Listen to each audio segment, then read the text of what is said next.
안녕하세요. 반갑습니다. 저는 한국과학기술연구원 천연물연구소에서 천연물의 효능을 발굴하는 연구를 수행하고 있는 책임연구원 강경수입니다. 만나뵙게 돼서 반갑습니다. 오늘은 우리 주변에 많은 약초들을 보실 수가 있는데 우리 몸에 좋은 산야초 어떻게 알 수 있는지 저희 연구소에서 실제로 수행하는 연구를 중심으로 여러분들께 설명해 드리도록 하겠습니다. 오늘 강연에 앞서서 저희 연구소가 천연물 연구소인데 천연물이 무엇인지에 대해서 먼저 설명해 드리고 본격적으로 설명을 이어가도록 하겠습니다. 이 천연물이라는 것은 말 그대로 천연에서 유래한 성분을 의미합니다. 그래서 우리가 흔히 머리가 아플 때 먹는 해열제 아스피린이라는 이 성분은 버드나무의 껍질로부터 유래한 그런 천연물입니다. 그리고 페니실린과 같은 항생제는 잘 아시는 것처럼 푸른 곰팡이로부터 유래한 그런 천연물 성분입니다. 그리고 저희가 홍삼 액기스라든지 이런 건강기능식품과 같은 이러한 여러 가지 의약품이나 건강기능식품 그리고 화장품 같은 여러 가지 산업용 바이오 소재의 원천이 되는 것입니다. 그래서 이러한 천연물을 연구하는 곳이 저희 천연물 연구소가 되겠습니다. 오늘 강연 내용인 천연물이 우리 몸에 좋은지 그런 것을 이제 발굴하는 작업들을 하게 되는데 어떻게 그런 것을 찾아내는지에 대한 설명을 드릴 텐데요. 우리 주변에 많은 약초들을 보실 수 있습니다. 저희 부모님도 약초를 가져오셔가지고 직접 음식으로 드시기도 하고 진액을 만들어 드시기도 하는데, 그래서 이 연구소에서는 그리고 기업에서는 어떻게 이런 원료들을 이용해서 그러한 천연물 제품들을 만드는지에 대해서 설명해 드리도록 하겠습니다. 그래서 지금 그림에서 나오고 있는데 이렇게 야채 중에는 산야초가 많이 있는데 이것이 우리 몸에 좋은 그런 생리 효능도 가지고 있지만 동시에 독성을 가지고 있을 수도 있습니다. 그래서 꼭 그것을 고려를 해야 되고요. 그래서 영지버섯은 당연히 우리 몸에 굉장히 좋겠죠. 근데 반면에 독버섯을 원료로 사용하면 안 되겠죠. 굉장히 독성이 있기 때문에. 그래서 저희가 천연물 제품을 개발하기 위해서는 반드시 효능이 있는지 그리고 독성은 없는지 이런 것들을 검증하는 작업을 꼭 수행을 해야 됩니다. 그래서 이제 저희가 이러한 천연물들을 수집을 하고 그런 천연물들을 실제 사람이 먹어서 효과가 있는지 그리고 독성은 없는지 이렇게 체크를 해야 되는데 그렇게 하려면 너무 위험하겠죠. 사람이 저 독버섯을 먹어볼 수는 없는 거니까요. 그래서 임상시험 전에 여러 가지 동물을 이용해서 저희가 천연물의 효능과 독성을 검증하게 됩니다. 그래서 여기 자료에 나와 있는 것처럼 저희가 이 천연물 연구를 위해서 주로 이 4가지 정도의 동물들을 연구에 활용합니다.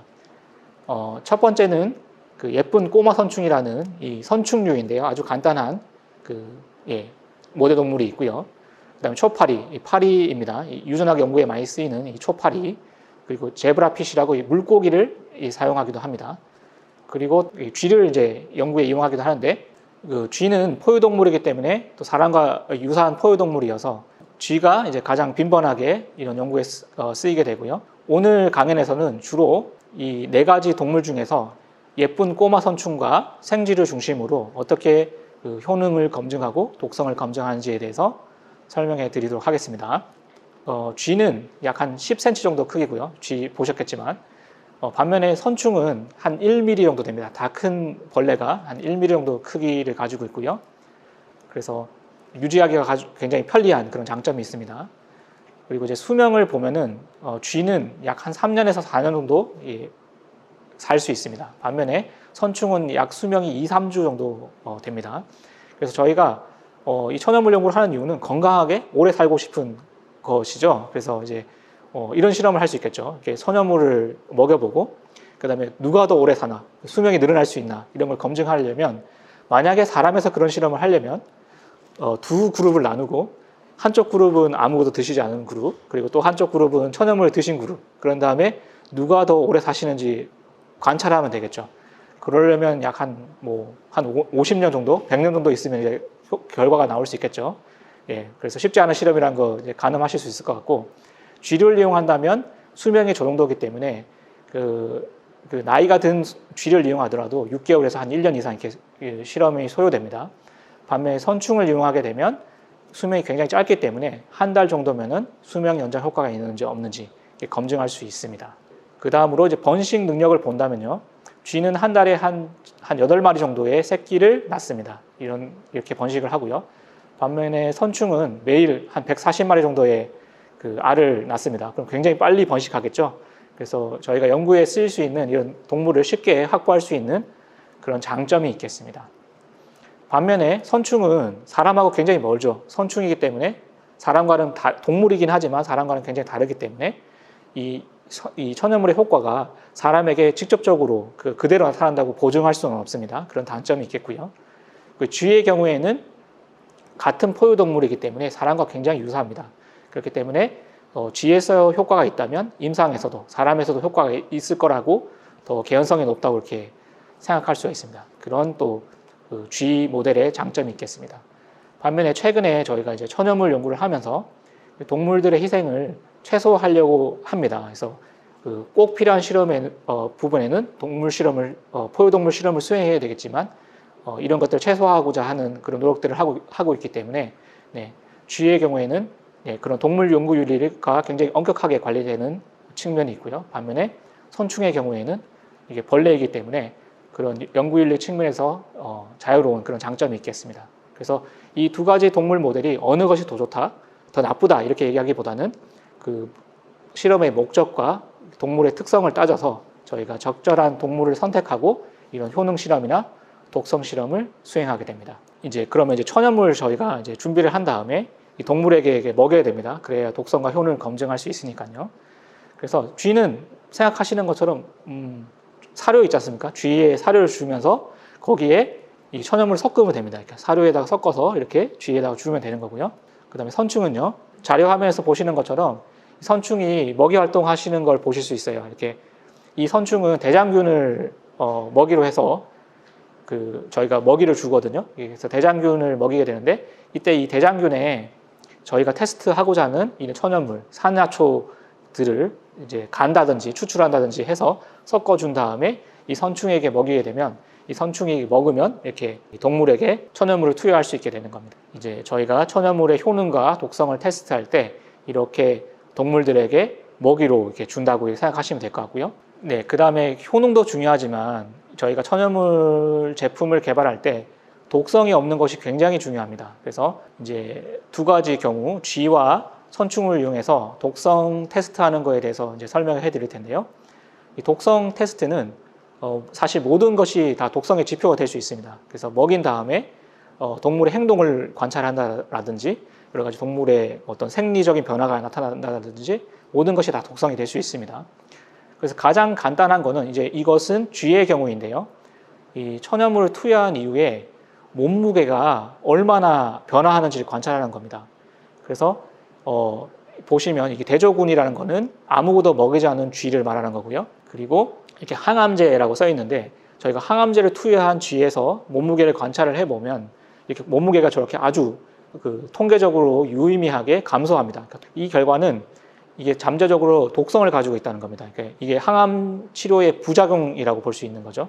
그래서 이 항암제 성분은 이 동물에게 독성이 있구나라는 것을 몸무게 관찰을 통해서 확인할 수 있고요.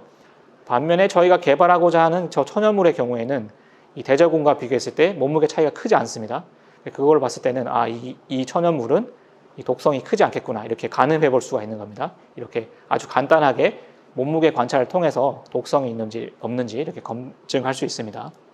그뿐만 아니라 모든 것이 다 독성의 지표가 될 수 있겠지만 저희가 이 천연물이나 항암제를 투여한 이후에 혈액을 분석합니다. 그래서 제 기억으로 아마 적혈구 숫자를 재는 실험입니다. 적혈구 숫자를 측정합니다. 그래서 보시면은 대조군, 그러니까 아무것도 먹지 않은 쥐에서의 적혈구 숫자에 비교했을 때 이 항암제를 투여한 경우에 있어서 굉장히 적혈구 숫자가 감소합니다. 그 말은 이 항암제의 부작용에 의해서 혈액 내에 백혈구라든지 적혈구의 숫자가 감소하게 됩니다. 이것은 혈액 독성이라고 저희가 얘기를 하는데 독성, 부작용의 지표가 되겠죠. 반면에 저희가 개발하는 천연물의 경우에는 이 혈구 숫자가 대조군과 비교했을 때 큰 차이가 없었습니다. 그렇다는 것은 혈액 독성 측면에서 이 천연물은 안전하다, 독성이 많지 않다 이렇게 저희가 결론을 내릴 수가 있는 겁니다. 이렇게 혈액을 재기도 하고요. 혈액의 지표들을 재기도 하고요. 그 다음에 실험이 끝난 다음에 동물을 부검해서 장기에 어떤 변화가 없는지, 장기의 무게의 변화는 없는지 저희가 뭐 드라마나 이런 거에서 이제 부검을 한 다음에 그런 작업들을 하게 되죠. 마찬가지입니다. 저희가 천연물을 투여한 이후에 장기들의 무게라든지 어떤 조직의 형태가 문제는 없는지, 조직학적으로 문제가 없는지를 관찰하게 됩니다. 이 결과의 경우에는 그 조직학 분석을 한 건데 그 골수 조직을 갖다가 저희가 관찰한 실험이거든요. 그래서 대조군에 비했을 때 항암제 투여군에서는 골수 조직의 구멍 같은 부분을 보실 수가 있는데 이게 골수의 부작용을 일으킨 겁니다. 그래서 저게 이제 저렇기 때문에 백혈구 숫자라든지 적혈구 숫자라든지 이런 것들이 유의하게 감소하게 된 것이죠. 반면에 이 천연물 후보 물질 같은 경우에는 이 골수의 어떤 그런 그 부작용이 그 데미지가 나타나지 않는다는 것을 저희가 보실 수가 있고, 이런 결과를 통해서 이 천연물은 안전하겠구나라는 것을 저희가 가늠할 수 있게 됩니다. 이것처럼 만약에 쥐를 이용한다면 천연물을 투여한 다음에 몸무게는 어떻게 감소하는지, 그리고 혈액의 어떤 혈액 지표의 변화는 없는지, 그리고 장기에 어떤 잠재적인 독성은 없는 것인지, 뭐 그런 것들을 관찰하게 됩니다. 조직학적인 변화는 없는지 이렇게 관찰을 하게 되는 겁니다. 이것은 이제 쥐의 경우였고요. 그 다음에 제가 두 번째로 이제 선충, 예쁜 꼬마 선충을 설명해 드렸는데, 선충의 경우에는 마찬가지입니다. 이 천연물 투여한 이후에 어떠한 변화가 있는지를 관찰하게 되는데요. 이 연구에서는 선충의 생장을 봅니다. 이 왼쪽 그림이 그 아무것도 투여하지 않은 대조군이고요. 선충이 저 정도 사이즈로 이제 성장을 하게 되는데, 반면에 항암제를 투여한 경우에는 선충의 길이가 굉장히 짧아져 있는 걸 보실 수가 있습니다. 이게 성장이 지연된 거죠. 그래서 이거는 뭔가 성장을 지연했다. 이 성분이 굉장히 해롭다. 독성을 유발할 수 있다는 것을 이제 보여주는 결과를 할 수 있습니다. 그리고 그 대조군에서 옆에 점점점점 저런 것을 보실 수가 있는데, 저거는 선충이 낳은 알입니다. 알. 그 알이 이제 생식을 하는 것인데, 생식을 정상적으로 하면 저렇게 알을 많이 낳고 있는 걸 보실 수가 있는데, 만약에 항암제를 투여하게 되면 저 알이 하나도 없죠. 저거는 그 생식 독성을 유발한 겁니다. 그러니까 이게 저 항암제가 굉장히 저런 생식 독성을 유발할 수도 있다는 그런 결과죠. 그래서 이렇게 만약 선충을 이용한다면은 선충의 기생장에는 문제가 없는지, 그리고 그 생식에는 문제가 없는지, 저렇게 알을 얼마나 잘 낳는지 못 낳는지 이런 걸 관찰을 함을 통해서 저희가 천연물의 독성을 가늠해 볼 수가 있는 겁니다. 그 다음에 이렇게 왼쪽 그림을 보시면 벌레가 이렇게 그 액체 배지에서 이렇게 밴딩을 합니다. 이렇게 꿈틀꿈틀 하죠. 저게 이제 건강한 벌레의 경우고요. 오른쪽에 보시면 이렇게 독성 물질이 투여된 경우인데, 이 꿈틀꿈틀 하긴 하지만 그 꿈틀하는 속도가 많이 느려지게 됩니다. 그래서 이 꿈틀꿈틀하는 이 운동 능력을 재보면 이게 이 잠재적으로 독성이 있는지 없는지 이런 걸 가늠할 수가 있게 되는 겁니다. 선충을 이용해서는 모든 것들이 이 독성의 지표가 될 수 있겠지만, 길이의 생장을 본다라든지 아니면 얼마나 생식에 영향이 없는지, 그리고 이렇게 그 운동 능력에는 변화가 없는지, 운동 능력에 변화가 있다는 것은 근육의 독성을 유발했을 수도 있고요, 신경계의 독성을 유발했을 수도 있기 때문에 이렇게 운동 능력을 테스트를 해봐서 어떤 운동 능력의 변화가 없는지를 관찰함으로써 저희가 천연물의 독성을 갖다가 가늠해 볼 수가 있는 겁니다. 그래서 이 첫 번째 시간에는 저희가 천연물은 무엇인지, 그리고 이 천연물 제품들을 개발할 때 효능과 독성을 검증하기 위해서 어떠한 종류의 모델 동물을 사용하는지에 대해서 설명해 드렸습니다. 그리고 그 대표적인 모델 동물로서 그 쥐와 예쁜 꼬마 선충의 사례에서 어떻게 하면 그 천연물의 잠재적인 독성이 있는지 없는지에 대해서 관찰하는 방법에 대해서 설명해 드렸습니다. 다음 시간에는 저희가 이러한 동물을 이용해서 어떻게 천연물의 효능이 있는지에 대한 효능 발굴 연구에 대해서 설명해 드리겠고요. 특히 그 중에서도 장 건강을 중심으로 어떻게 저희가 천연물의 효능을 발굴하는지에 대한 연구를 설명해 드리도록 하겠습니다. 경청해 주셔서 대단히 감사합니다.